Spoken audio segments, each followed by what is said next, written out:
So this weekend for Cinco de Mayo, my daughter asked me to make some birria tacos. I had never made them before. My husband is the one who normally makes them, so I decided I would go ahead and give it a try since he wasn't able to do it. I did a little bit of research and came up with this recipe. Let me know what you think.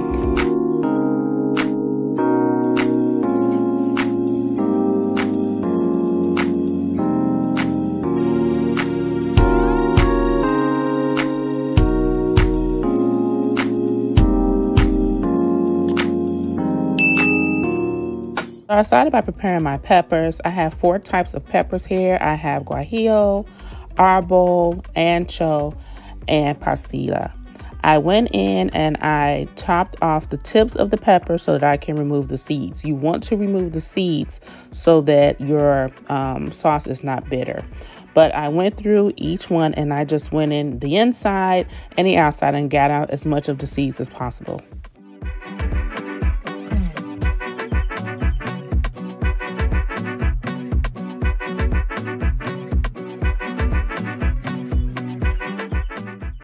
And here were all the seeds once everything was removed and my peppers. And then I have 6 pounds of beef chuck roast here. I just cut that down into about 2 or 3 inch little pieces so that we can sear them.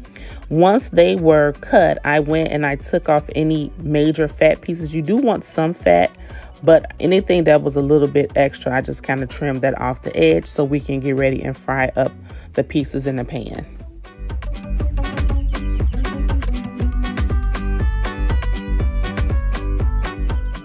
Once I had everything cut, I went ahead and sprinkled it with a little bit of salt and pepper and got my pan ready.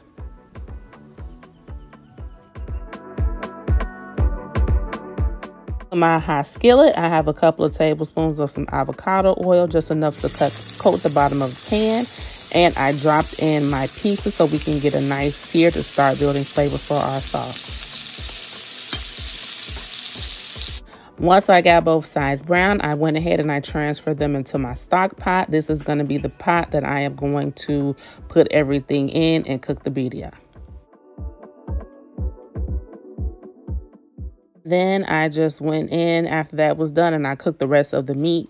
You want to make sure that you get a nice sear on your meat because that is going to definitely help with the depth and flavor. But you can see how nice and crusty, look at that meat looks. I mean, this batch of meat understood the assignment. Crust up, get nice and flavorful.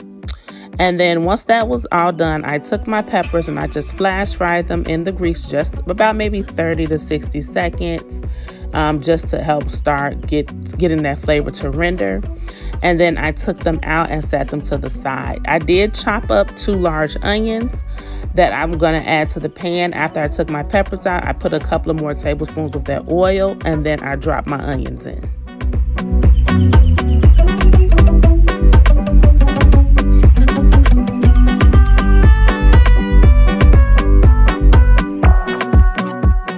Once my onions started to become a bit translucent, I added 3 Roma tomatoes that I just kind of rough chopped.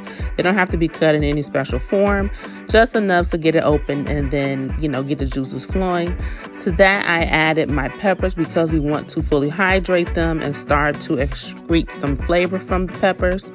Now, the cooked tomatoes and the onions are going to create their own liquid, but I did add about 4 cups of water to my pan to help get my peppers coated, as well as 2 packs of this beef bouillon. After that, I let everything sink together and just kind of simmer for about 5 minutes, and then I turned the fire off and let it sit for an additional 5.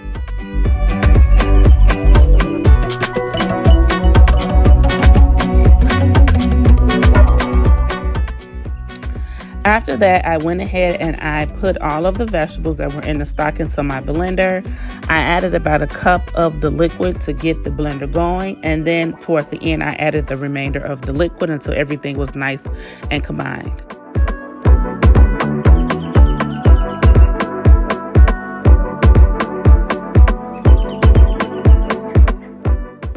And then I had to season my mixture, so I added 1 tablespoon of Mexican oregano. I added another full tablespoon of some ground cumin, about 2 teaspoons of ginger. I also went in with a tablespoon of some dried thyme, as well as a 1/4 teaspoon of allspice, 1 tablespoon of crushed black pepper, and 1/4 cup of white vinegar. I've also added 1 full head of roasted garlic.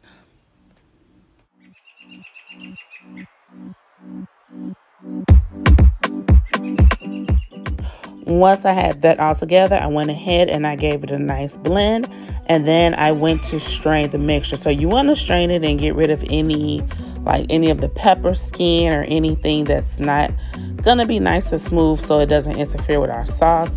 So I just did a couple of batches and used my rubber spatula to kind of help it get through the strainer. And then for the extra ingredients that were in my blender, I poured about 3 cups of water in there, and then I just used that to help get rid of the extra ingredients that I had stuck in my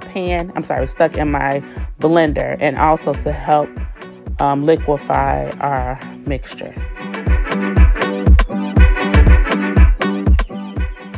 Okay, after that, I went ahead and I poured it over the meat.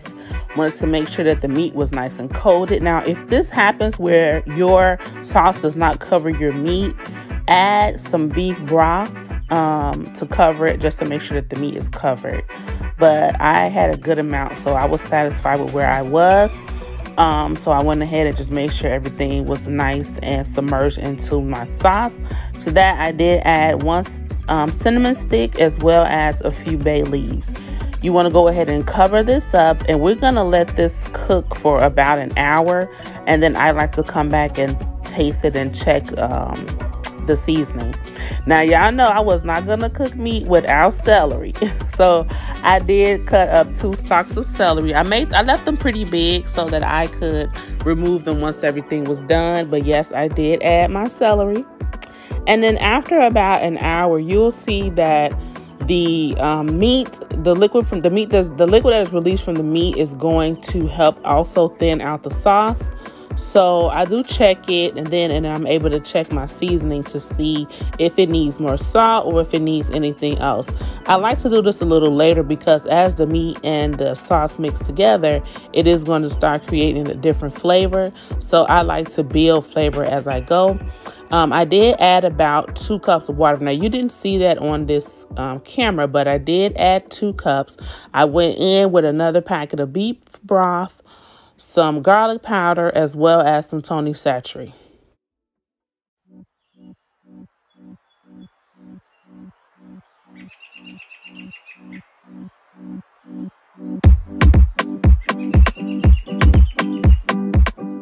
So after about 2.5, 3 hours, you'll see that the meat and sauce has reduced. It's pretty much done. I went in and I skimmed off the fat. This is what you use to fry the shells in. You can kind of see the difference between the, I guess you want to call it gravy, and the oil in the pan. But this is pretty much how it looks once it's separated from the pot. You can see it has a really nice rich color, and you can see the little oil in there. But look how tender that meat got. I mean, I barely had to pinch it and it was just falling apart. Once I had all of my meat prepared, I took out my cinnamon stick and bay leaves, and then I took all of the meat out of our mixture so I could create the consommé. To that pan, I added 2 more cups of water. As you can see, it is nice and thinned out. You see that? Nice and rich. There is our oil that we pulled. You can see the difference in the color and the texture. That's a little bit more thicker than our consommé. And then there is our meat. I went ahead and I drained any extra liquid that was submerged in the bowl with the meat, and I poured it back into our pot for the consommé.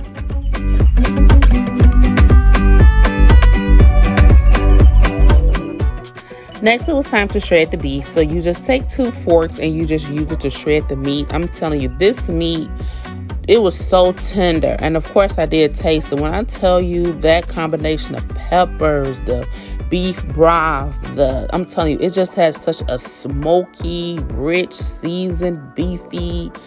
I can't even, I really can't even describe how flavorful this meat was. You just have to try it. It was absolutely delicious. So once I had my meat shredded, I went ahead and I set up my station. I had my consommé, my oil, and my meat. And then I went and I shredded my cheese. So I used some Monterey Jack, pepper jack, and some mozzarella. You want to use freshly shredded cheese for this because it does help with the melting, because bag shredded cheese has that potato starch on the outside. So once I had all of my all of my cheese shredded, I went and I just mixed it all together so that when I go and make my tacos, it is nice and you have a nice blend of cheese. Now, this cilantro that I got from the store was absolutely filthy when I bought it. I never seen roots on cilantro, but I gave them a good cleaning and rinsed them off really good, and then I chopped them up, and then I started my tacos. So I heated up my skillet. I dipped them in that grease that we had, and you're gonna cook each side before you add your meat and cheese. So once I flipped into the other side, I added my cheese and then my meat. And then we also put onion and cilantro inside of our tacos. That's how my husband's done it, and that's the way I'm going to do it too. So you'll see me put in the cilantro and onion, and then I will continue cooking them up until they're done.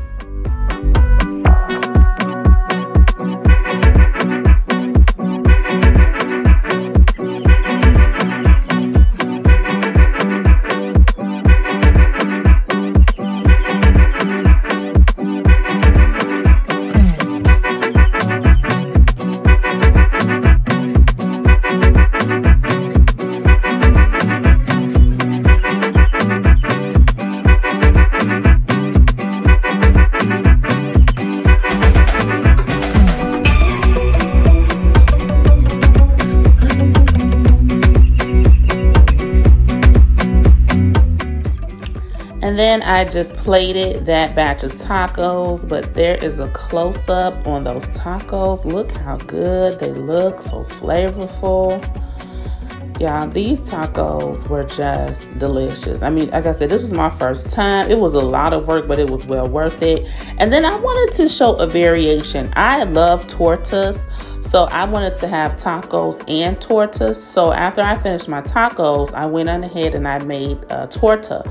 I toasted my bread and then I put some refried beans on the bottom. I wanted to do a cheese crust. So once I put my beans on my bun, I sat it on top of my cheese. Y'all, this cheese crust, when I flip this over, this is the prettiest thing I've seen all day.